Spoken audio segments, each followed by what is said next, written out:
There's such a depth of communion that's present when we're present, that's alive when we're alive, that's vital when we're vital, that's here when we're here. Claudia, hi Claudia.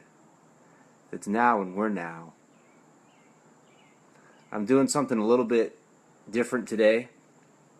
I'm going live through my personal profile and experimenting. And I'm in a playful mood, as I sometimes am. And had a great session this morning with a woman in California who had this profound spiritual awakening that opened up through our sessions.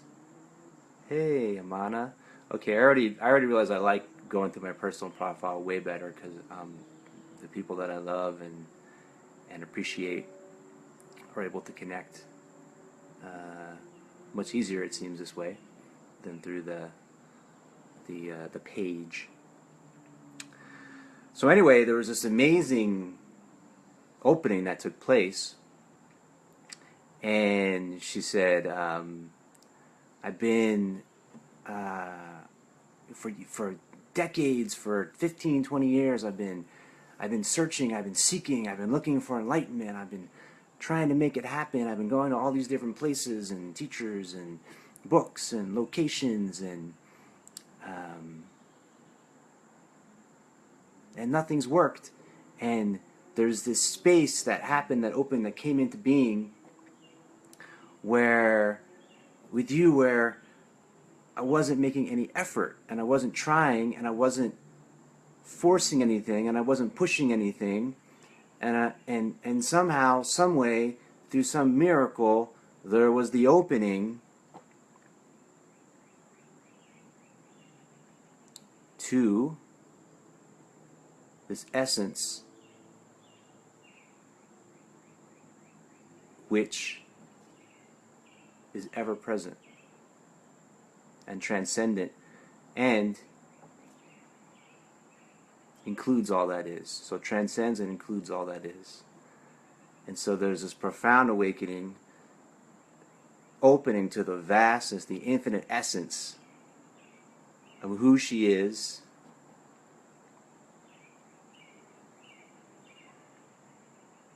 and she's laughing and crying and crying and laughing and laughing and crying and like cry laughing and laugh crying, and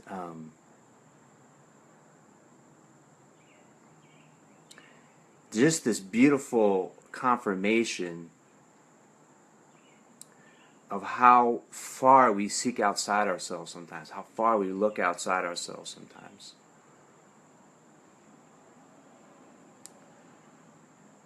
And we get so strung out and so scattered and so spread out. Oh, and it was really important for her to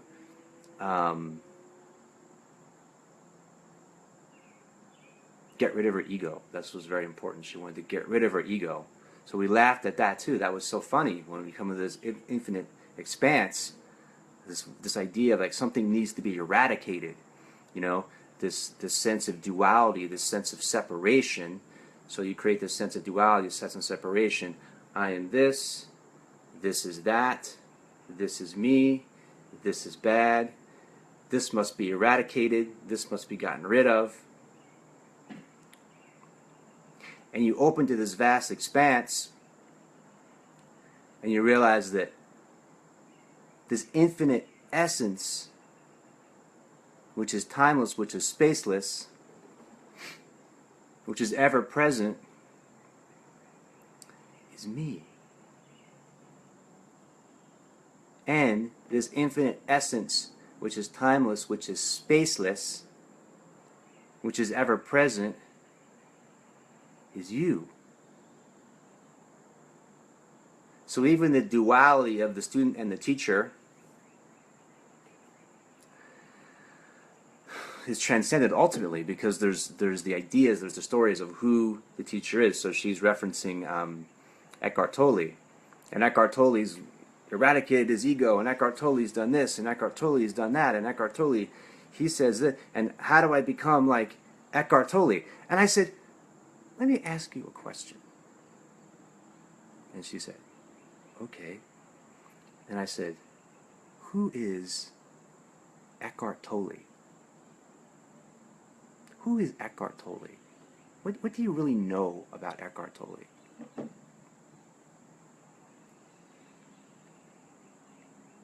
So she got more silent, more quiet. We explored it, right? Because what we really want to get at, the essence of what we want to get at, what really liberates us, and there's really only one thing that truly liberates us. There's only really one thing that opens us to the unconditional essence of love. There's really only one thing that opens us up to the deepest, most profound inner peace imaginable. There's really only one thing that opens us to this most divine state of empowerment where the universal creative intelligence moves through us in each and every moment. And that is to be in the truth. To be in the essence of the truth in each and every moment. So who is Eckhart Tolle? Who is he? Who am I? Who are you? Who is a cloud? What is a cloud? What is the grass? What is the trees? Boom. Getting to the truth, right? So there's this vast, open, infinite space. Another simple way of saying it is you have no idea who you are. And you've been trying to think that that's wrong, and you need to escape that and run from that and find something to cling to hold on to you want to find your prison cell, your jail cell, and put some nice furniture in it. But why not rest in the essence of who you are, the truth of who you are, which is the vast expanse, this vast infinite expanse. So we have a lot of ideas about what enlightenment is, about what awakening is, about what self-realization is, about who Eckhart Tolle is. All these things are assumptions. There's a short little line in my book, The Big Glow, which says, enlightenment is not what you think. Eckhart Tolle, he's not what you think. Brian Satori Piergrossi, he's not what you think. You, whoever you are, you're not what you think. So, I'm not saying that in a way of negativity or deception. I'm saying it in a way of truth and beauty and love and liberation and inner peace. We are so much more vast and magical and miraculous than anything we could ever think or comprehend or conceptualize with the mind. So there's this vast infinite space. Out of this vast infinite space, there's forms. There's thought forms.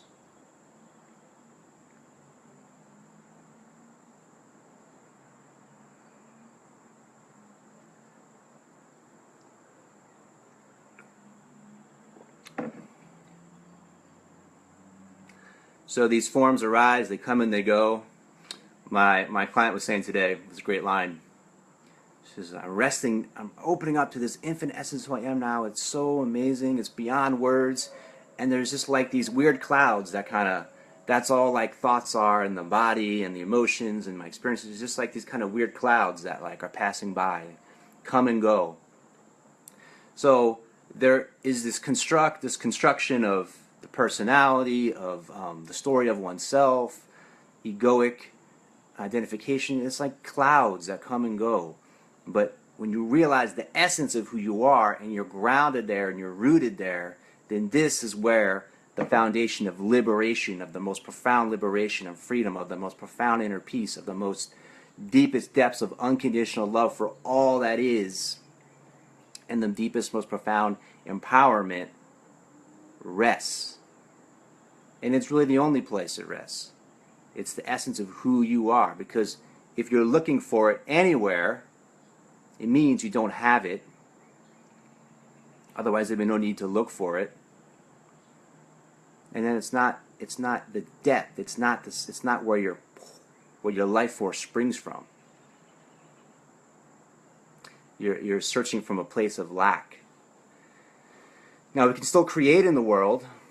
We can create in the world really profoundly and really from a sense of sharpness and brilliance and creativity when we move from this source, when we move from this deepest essence of who we are, from this infinite essence of who we are. The creativity springs forth moment by moment. Thought forms, emotional forms, physical forms, experiential forms move from this essence and back into this essence. So this is the essence of the spiritual awakening, of what's been called enlightenment, self-realization. It's not what you think.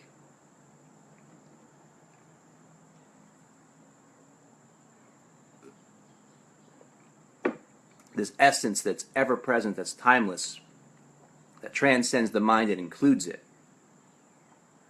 And to move from this space in the world as a clear channel of the universal creative intelligence to move through us in each and every moment.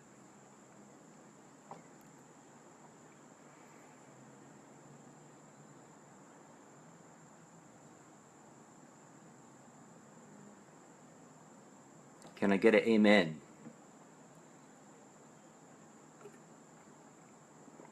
I was supposed to say something about new masculinity. So I can still do that if you like. Yeah, let's do that. So I wanted to read, I opened up last episode talking about new masculinity, and then somehow the session got cut, and the best part was cut off. Let me say hello to Brad, to Kat, to Phyllis, to beloved Claudia, to Holly, to Amana, to Sylvia, Dima, and everybody else who's listening in a state of quiet presence. So good to be with y'all. Really appreciate you being here. I really appreciate being able to share in this format. So I wanted to read from this article titled The New Masculinity. So once we realize this infinite essence, then there's two. So we go from the space of non-duality to the space of two forms from which everything else in the world of form emerges, and those two forms are masculine and feminine.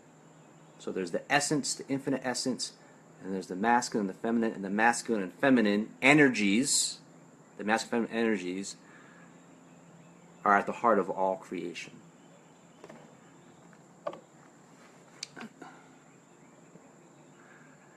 As I travel many different places giving workshops, retreats, classes, speaking engagements, and life coaching, I tend to find one common question being asked in spiritual communities around the world. Where are all the men? These communities, with a few exceptions, tend to be overwhelmingly female, with a predominantly feminine energy present in both women as well as the minority of men who are there. What I see slowly emerging, however, is a divine play of both truly awakened, authentic feminine and masculine energies in the human consciousness. In our mainstream culture, masculine values dominate the societal structure and culture, while the feminine, if it is even acknowledged to exist or understood at all, is still most often viewed as weird, weak, or somehow inferior. Thus, many women and men in our culture try very hard to repress their feminine energy and adopt masculine qualities to say they can be, quote, successful in the mainstream world. However, once people move out of the mainstream culture and into more alternative, spiritual, progressive communities, one finds exactly the reverse. Now it's getting interesting. The masculine energy is viewed as the bringer of violence, destruction, and domination, while the feminine qualities are thought very highly of as that which brings peace, kindness, and compassion to the world. If only women we're in charge, the world will be more peaceful and humane is a common sentiment in these communities. You will find men embarrassed and shameful of their masculinity, trying very hard to repress it so they can be more feminine, which is equated as being more, quote, spiritual. The truth is, from the perspective of awakened consciousness, both masculine and feminine qualities are beautiful. Both are equally spiritual. Both are essential for the deep divine play of life and spirit. Masculine values such as courage, adventure, risk-taking, assertiveness, aggressiveness, competitiveness, linear rational thinking, independent emotional detachment are not bad at all. The real question is, what level of consciousness are they coming from? So, from this awakened consciousness and infinite expanse, the important thing to realize here is that it includes all that is. So there's an embrace and love for all that arises and exists in the universe. So there's this infinite expanse, and everything that arises in the world of form is an expression of the one divine infinite light, which is you. At this point in our human evolution, most of what we have seen as masculine values has come from the ego consciousness. From the perspective of ego consciousness, we are separate entities in a dangerous world. We must struggle and fight with other separate entities for our survival. In this so-called dog-eat-dog philosophy, you must get yours before someone else does. From this sphere-based consciousness of separation, masculine traits are indeed very destructive and create great suffering. They perpetuate violence, abuse, domination, rape, murder, war, imperialism, rampant materialism, destruction of nature, etc. It is important to realize it is not masculine energy that is destructive and violent. However, it is masculine energy when used in service of the ego that is destructive and violent. Something, this is the good part. Something, however, has begun to happen on the planet right now. Certain individuals with a masculine essence are stepping outside the realm of ego consciousness into a new higher consciousness where things are not seen as separate and scary, but rather as interconnected and one. This infinite expanse of who you are, you recognize that everything is a reflection of the one divine infinite light, which is you. So now, the feminine can express this awakened consciousness, and the masculine can express this awakened consciousness. And we want both energies to express this awakened consciousness. From this new unity consciousness, these very same traits in the masculine energy do not bring violence, but rather are an extremely positive force on the planet. They bring forward higher levels of love and presence in the world. The masculine energy in the human dimension is beginning to leave a consciousness of fear and enter a consciousness of love. I call this the new masculinity. From this new masculinity, new frontiers and challenges are not faced on the external level so much as on the internal level. Those with a masculine essence want to be brave in the face of fear. Now, some good questions. Can we be brave enough to truly live in the spirit of love? Have the courage to open ourselves again and be vulnerable to another human being? Can we take risks to follow our heart? Can we see the evolution of our consciousness as a great spiritual adventure? Use our rational linear minds in the service of our hearts